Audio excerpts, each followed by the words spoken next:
Hello my dear students, आपका इस mathematics classes में बहुत बहुत स्वागत है। जैसा कि आपने पिछली वीडियो में देखा पार्ट 2 और हमने कुछ पॉइंटों को प्रूव किया था, टाइम डिस्टेंस एंड स्पीड या टाइम स्पीड एंड डिस्टेंस, ठीक है ना। ये चैप्टर जो चल रहा था उसको आज हम आगे बढ़ाएंगे। तो आज की वीडियो में कुछ एक नया पॉइंट प्रूव करेंगे। जैसा कि आप क्वेश्चनों को देखते होगे जब या सॉल्व करते हो, जब औसत चाल पूछी जाती है तो औसत चाल का एक फॉर्मूला होता है 2s1 s2 upon s1 plus का s2, ठीक है। या कहीं पर लिख के आता है 2xy अपॉन x प्लस का y। ये फॉर्मूला कहाँ से आता है, कैसे आता है, आज हम ये प्रूव करेंगे, ठीक है ना।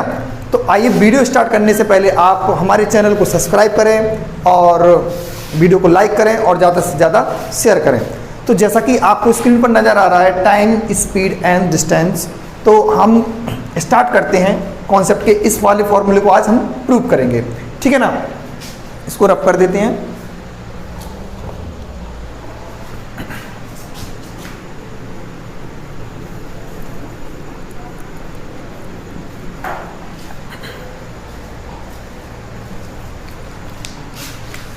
देखो स्टार्ट करते हैं। अब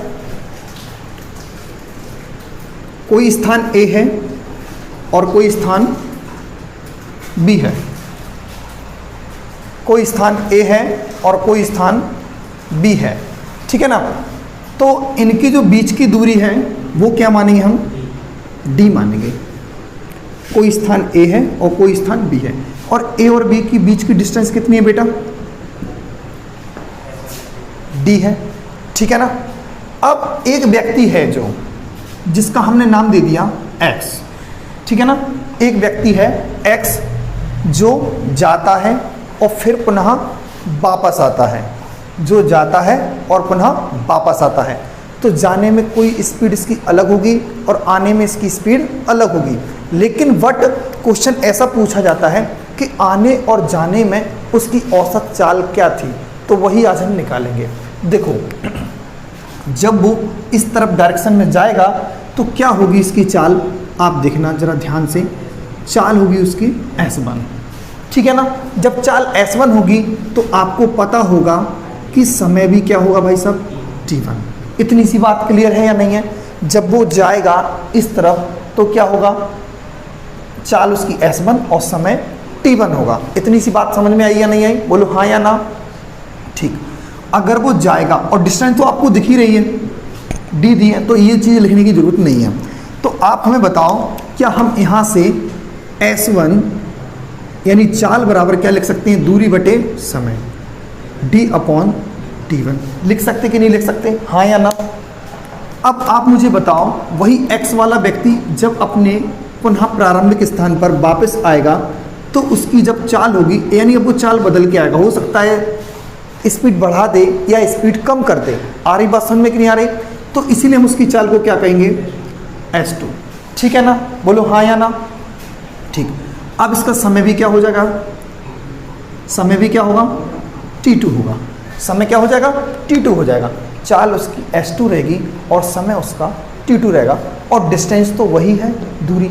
जैसे कि अगर हम कोई मतलब हम लोग या आप लोग कहीं मार्केट जाते हो, तो अगर आपके घर से मार्केट 5 किलोमीटर दूरी पर है तो आप पुनः वापस आते हो तभी 5 किलोमीटर दूरी पर रहता है। डिस्टेंस कभी बदलती नहीं है पुनः जाने पर और आने पर। अब बात दूसरी है कि आप जाते किसी रास्ते से हो, आते किसी रास्ते से, तो डिस्टेंस बदल जाती है।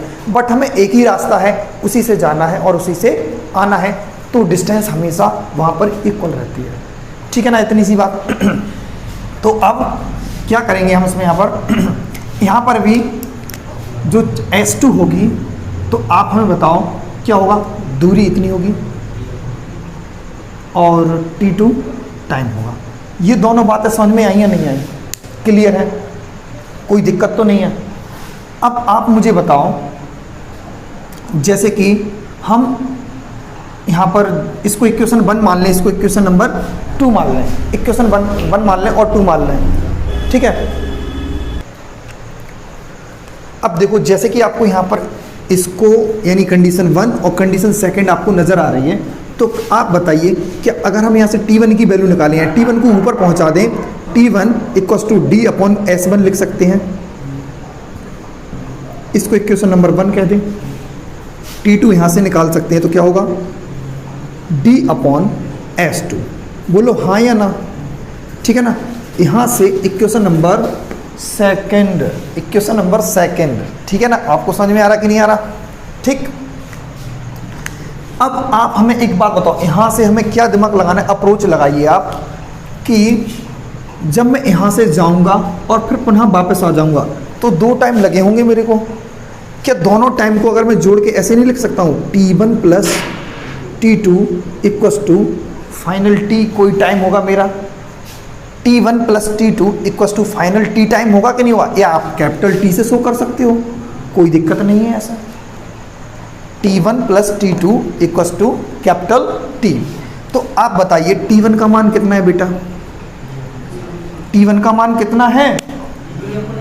D/S1। तो इसको हम लिखेंगे D/S1। यहाँ पर भी D/S2। कोई दिक्कत यहाँ तक?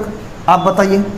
अब समस्या आती है यहाँ कैपिटल T का तो मान मैंने निकाला ही नहीं है, लेकिन आपको पता होना चाहिए कि जो आने और जाने का टोटल समय है ना, यहाँ पर ये गया है और ये आया है। तो जब आने जाने का टोटल समय, तो आने जाने की दूरी भी कितनी, D 2 बार तय की है। तो बताइए क्या दूरी 2 बार लिखना पड़ेगा? बोलो हाँ या ना। और जब 2 बार गया होगा और वो हमें फाइनली औसत चाल निकालना है, तो समय बराबर क्या होता है? दूरी बटे चाल। तो दूरी बटे चाल यहाँ पर मुझे क्या लिखना पड़ेगा? S। जो कैपिटल मुझे S, इसी का मान निकालना है, औसत चाल। किसका मान निकालना है? औसत चाल। यही कैपिटल S है, यानी दोनों मिला के अभी मैंने S1 और S2 से शो किया है, ठीक है ना। अब मुझे कैपिटल S से शो कर दिया मैंने जिसको, क्योंकि उसको मैं औसत चाल बताना चाहता हूँ। क्या बताना चाहता हूँ? औसत चाल। अब आप मुझे एक बात बताएं, क्या मैं यहाँ से S1 और S2 एलसीएम ले सकता हूँ? S1 और S2 एलसीएम ले सकता हूँ, ठीक है ना। तो आप बताइए S1 से S1 कैंसिल, तो S2 को गुणा करना पड़ेगा। एक बात और बहुत ही अच्छी है यहाँ पर, क्योंकि D कॉमन आ रहा है, दोनों में से D क्या आ रहा है? कॉमन। तो क्या बचेगा? 1 1 बचेगा। जब S1 से S1 कैंसिल होगा और S2 का 1 में मल्टीप्लाई होगा तो क्या होगा? S2 होगा कि नहीं होगा? यहाँ पर 1 मानना पड़ेगा आपको, क्योंकि D हमने क्या ले लिया बाहर? कॉमन। अब आप मुझे बताओ S2 से S2 कैंसिल, S2 से S2 कैंसिल हो गया, तो बताइए यहाँ पर भी 1 है, S1 बचा, तो S1 का गुणा करेंगे तो क्या होगा? S1 बचेगा कि नहीं? हाँ या ना बोलो, ठीक है ना। यहाँ पर जो जैसा भी था उसको वैसे ही लिखेंगे 2D/S, ठीक है ना, 2D/S। तो आप मुझे बताओ क्या D से D सिंप्लीफाई हो सकता है? D से D सिंप्लीफाई हो सकता है। अब देखो, जैसा कि हम यहाँ पर देखें ये पॉइंट, अब आप ध्यान करना बिल्कुल, क्या बचा है?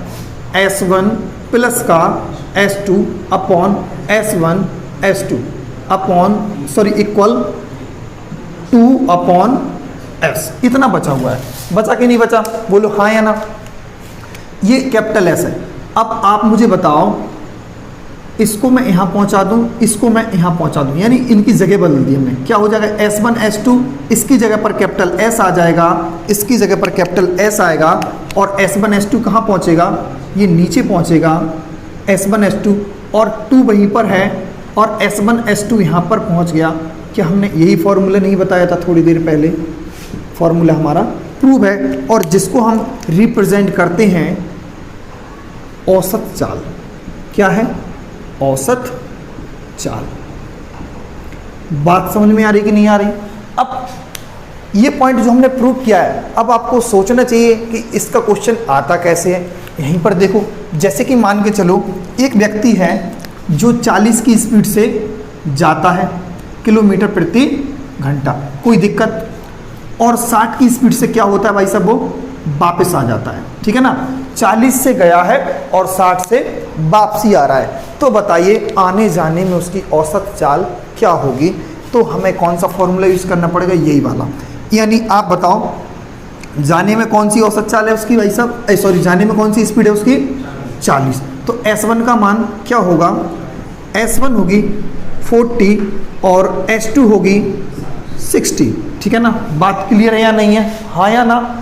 अब कैपिटल S ऐसे ही, 2 ऐसे ही, S1 की जगह पर 40 लिखेंगे और S2 की जगह पर 60 लिखेंगे, अपॉन 40 प्लस का 60, कोई दिक्कत, 2 ऐसे ही, 40 ऐसे ही, 60 ऐसे ही, 40 प्लस 60 कितना होगा 100, 100 दो जीरो से दो जीरो क्या हो गई, कैंसिल हो गई, तो क्या होगा 6 चौके 24 और 24 दूनी 48, और यही इस सवाल का उत्तर बन जाएगा।